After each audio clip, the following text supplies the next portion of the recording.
Et nous allons revenir sur cette histoire du Maroc dont nous avons parlé la semaine dernière en essayant donc d'éplucher les dynasties qui se sont succédées. C'est jamais très simple. Donc je vous rappelle que les premiers habitants que l'on a détectés, si je puis dire, au Maroc datent de l'époque préhistorique. Les Phéniciens après ont fondé plusieurs comptoirs sur la côte marocaine et ce dès le XIIe siècle avant Jésus-Christ. Les Carthaginois ont développé ces colonies, les Romains se sont évidemment imposés au Maroc en créant entre autres la fameuse Volubilis et même aussi en développant Tingis qui est devenu Tanger. Et puis il y a eu donc plusieurs invasions de chefs arabes jusqu'à la création de la première dynastie, celle des Idrissites, où on voit donc Idriss Ier et Idriss II qui se succèdent.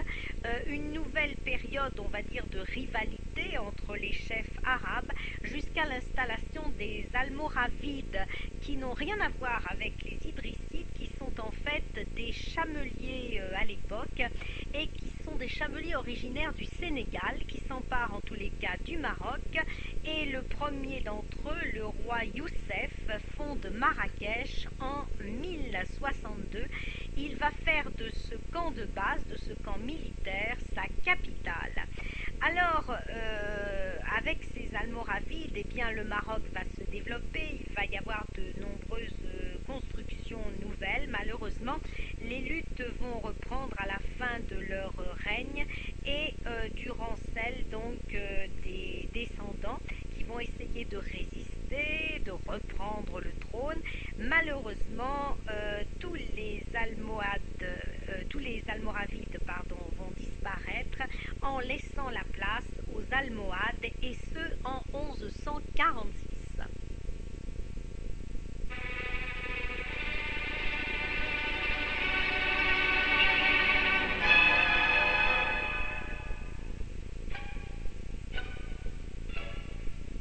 Technique, et nous continuons tranquillement notre petite histoire du Maroc avec la dynastie des Almohades. Je vous ai dit qui a donc succédé aux Almoravides, non sans problème d'ailleurs évidemment.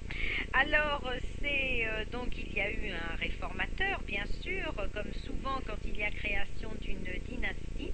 Et puis un premier roi s'est installé, il s'appelait Mounen, et il a réorganisé donc l'empire almoravide déjà. Il a donné un essor à l'économie et surtout il est connu en fait comme le fondateur du plus grand empire que l'islam occidental ait connu, puisque il a étendu considérablement donc le territoire marocain vers l'est. Alors il s'est emparé de Marrakech en 1147 et là il a décidé de faire ce qui reste aujourd'hui certainement, notamment les mosquées, les plus belles constructions donc du Maroc. Il a eu bien sûr un successeur qui s'appelait donc Abou Youssef et qui a poursuivi l'œuvre de construction de son père, et qui a lui combattu les chrétiens en Espagne et qui était une sorte de philhellène, de personnes qui aimaient beaucoup la culture et notamment les poètes, les philosophes. Alors il recrée autour de lui des sortes de salons littéraires où il accueillait donc les poètes, les philosophes. Il était vraiment très sensible à l'art. Donc ça a été, on va dire, un roi pacifique. Là encore, son fils lui a succédé, qui a vaincu les Espagnols, et on est loin de l'époque où les rois voulaient créer donc un grand empire réunissant les Espagnols et enfin les Espagnols du sud, hein, de l'Andalousie, et les Marocains. Là, peu à peu, donc petit à petit, les rois vont combattre contre les Espagnols, où ils font d'ailleurs pas mal de dégâts. Parfois ils pillent et puis parfois ils reconstruisent. Et ce qui explique d'ailleurs qu'aujourd'hui, eh bien, nous ayons en Andalousie un mélange de constructions magnifiques, de mosquées par exemple, et je pense notamment à la mosquée de Séville qui a été créée à cette époque-là, Et puis on a donc ce mélange de construction et puis malheureusement de ravage également. Alors le successeur de Abou Youssef, ce pacifiste cultivé, eh bien reprend donc les grandes constructions et puis donc ses attaques en Espagne jusqu'à ce que donc son propre fils lui succède également. Et là, malheureusement, il n'est manifestement pas à la hauteur puisqu'on va petit à petit assister à une décadence de la dynastie almohade.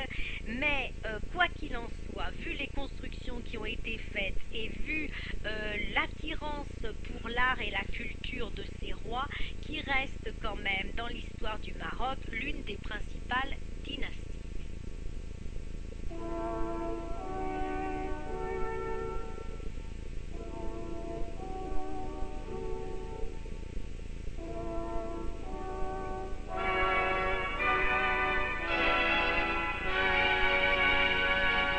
Repartons pour le Maroc. Nous allons laisser derrière nous cette dynastie des Almohades qui est restée vraiment célèbre dans l'histoire du Maroc à juste titre, pour nous tourner vers celle qui arrive, c'est celle des Mérinides, qui est un petit peu moins connue. Elle s'est installée un petit peu comme les autres, c'est-à-dire que ces Mérinides sont des nomades, des cavaliers, qui sont venus de l'Est et qui ont pris la succession des Almohades qu'ils avaient d'abord servi. Ils les avaient servis. Bon, ils n'acceptaient pas trop leur politique, mais enfin ils se taisaient.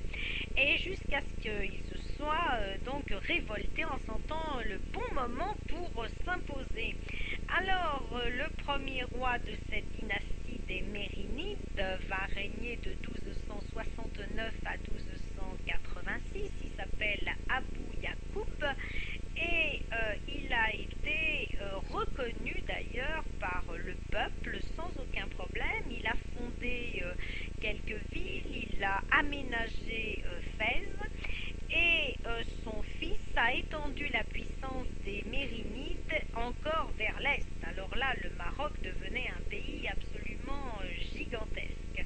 Bon, leurs successeurs, leurs enfants vont prendre le pouvoir et ils vont réussir à s'imposer eux aussi en Espagne. Et puis ils vont se mettre, comme la dynastie précédente, à construire de nombreux édifices religieux.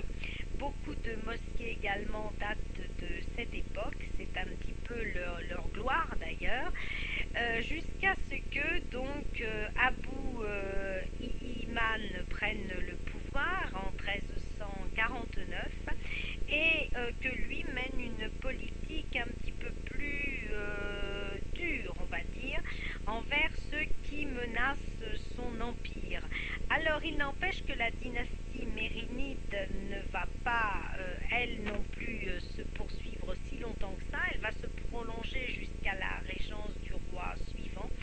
Et puis, malheureusement, les Portugais s'installent sur plusieurs points de la côte adriatique et de la côte atlantique, pardon, et ils vont construire de puissantes forteresses et petit à petit imposer leur puissance. Et donc, ça va être la chute des Mérinides. Et là, nous allons entrer dans une longue période de l'histoire. C'est la dynastie, certes, qui va rester le plus longtemps au pouvoir. Ça ne veut pas dire que c'est celle qui va rester le plus longtemps dans les cœurs. C'est la dynastie des Saadiens.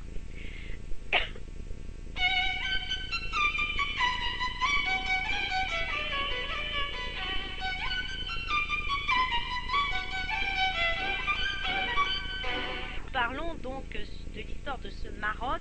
Nous allons terminer donc avec les Saadiens et puis la dynastie qui règne actuellement, n'est-ce pas?